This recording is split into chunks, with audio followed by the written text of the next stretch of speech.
So you've already added one performer there, it's Bob, our singer, but then I assume there are also presets for multiple other instruments as well. Yeah, I mean, the idea is that you just build a visual representation of your performance. Great. So I mean, and what we've got this, we call it the stage icon gallery here, because there are a bunch of icons that you can drag onto your stage, and it's a gallery because you can select a bunch of stuff from it. So I mean, we can build a drum kit here. There's different ways of doing it. If there's nothing highlighted here, we can just sort of tap the icon and we can move it onto the screen. So I'm going to just do that. Or we can just press it and we can drag it onto the screen. So we'll put a hi-hat over there, and we'll just have a ride cymbal. How about that? Then we can do things. We can manage our screen a little bit. There's a little zoom thing here that we can adjust things if we get a little bigger. So there's our drum kit, and we'll move that around here. And each of those has got its own individual mic. So each of those is recalled there. Actually, you can see we've got the numbers here. You have to zoom in, but 2, 3, 4, and 5, those are the orders I record the icons there.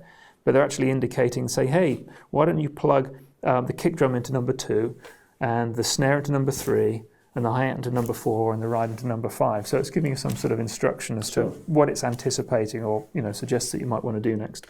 So let's get rid of that. Let's put let's do a sort of a nice bass dealio there, and this is a very familiar product for us here. We've got a guitarist playing into a pod direct, so it doesn't need a mic. What else should we add? That's probably all right. There's a nice sort of 3-piece there, and we got other things here. You can see keys. You've got the stereo keyboards there. One of the cool things here, if you add 2 inputs next to each other quickly, then it will ask you whether you want to make them to a stereo pair, and that's where Great. You can make that to a stereo thingamadoo for there. Let's add a couple of monitors here as well. So you're adding monitor wedges onto the stage as well for the monitor mix? I am, and we can talk about that in a little bit if we've got time to. Because they're also another way of doing that is I could plug another input here, and these are sensing as well. So they'll sense there are monitors, and if they're our line 6 stage source monitors, and they're horizontal, and we're using a line 6 link, then it will actually automatically send them one of the monitor buses here, right, all down the same daisy chain thing here. So let's do that, and let's just give Bob his own monitor here. So there we've got our band set up. What we might want to do next is, with Bob, we auto-trimmed his input, right? Another quick way of doing that, we can go back to auto-trim here, and we can select all the things that we want to trim at the same time. And we can get the band to play, go through a verse or a chorus or whatever, analyze it, and we can optimize all those input trim levels at the same time. So, for a sound check, it's absolutely ideal then, because you can have the whole band plugged in, ready to go, and just start playing in while the trim setting's on, and then you've done your leveling in one go. Absolutely, yeah. I mean, that's one of the beauties of that you're not having to go through channel by channel and get the rest of the band to sort of quieten down while you're trying to do that. Funny you should mention sound check, and we'll jump straight to it, although I was going to save it a little bit. There's a feature, if we go to tweak here, up in the top right hand corner here, you can see this little record button here that says you've got indicating 20 seconds. You can also access it in the record mode here. That's it's configured, and we call this quick capture, right? So after you've done your level adjustment and you're still in sound check mode, if you want to capture 20 seconds of whatever that chorus or whatever, then you can hit the quick capture, and it stores it on its internal memory, and that loops back, and you can replay that over and over again. And so you can send the band away, and you can go into tweak or monitor adjustment and do all those things if you want to do. So you're not sitting there, you haven't got the drummer kicking the kick for 3 hours or whatever it is. Anyway, sort of jumping ahead a little bit, but there you can see we've got our different channels. You see a little channel here, media player, that is, because I've got an SD card in here, media. This little media player sort of pops up here, so it says that it will actually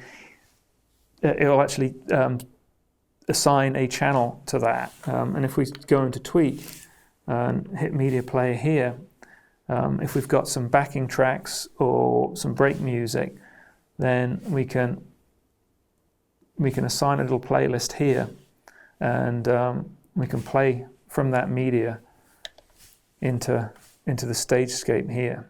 Great. So, background, or you're playing along to something, or break music.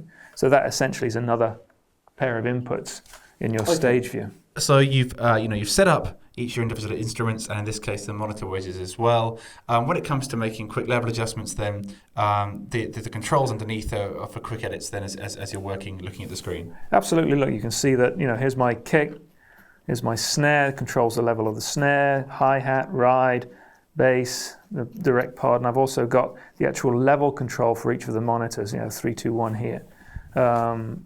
And if I press this button here, and I can change all those controls very quickly into pan controls, or if I want to adjust the trim manually, I can do that here, or the effects sends. Yep. Fantastic.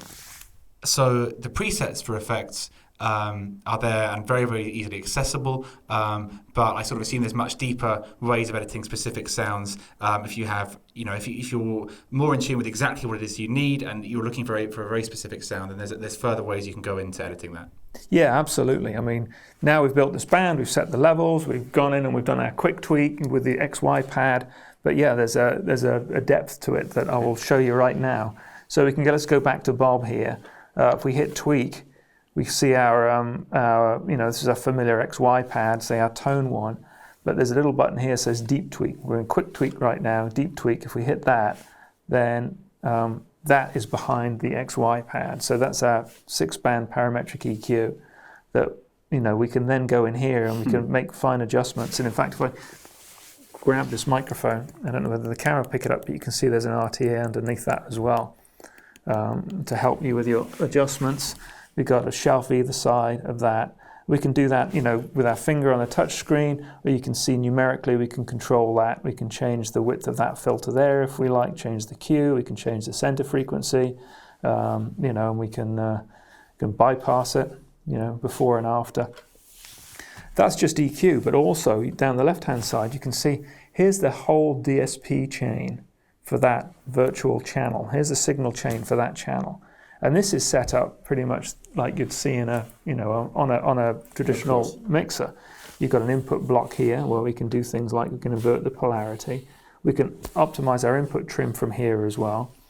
There's something called trim tracking here, which is a very unique feature that works on the input gain, and it monitors that.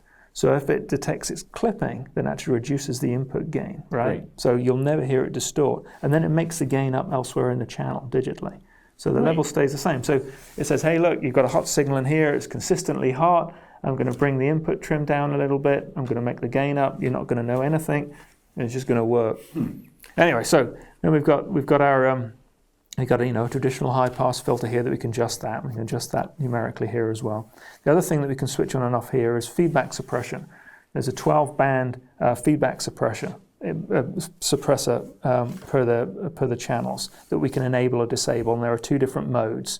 There's one which is a vocal mode, which is quite aggressive, if you're doing speech and things or using lav mics and things like that, or there's a universal mode, so sort of more akin to just using it. It's a little softer, so if your music and keyboards have got pure tones, you might want to use that. So this is vocal, and we can just rip through here a little. We've got a gate, we've got a de-esser, get rid of some of the sibilance. We've got a dynamic EQ, we've got a compressor. We've talked about the parametric EQ here.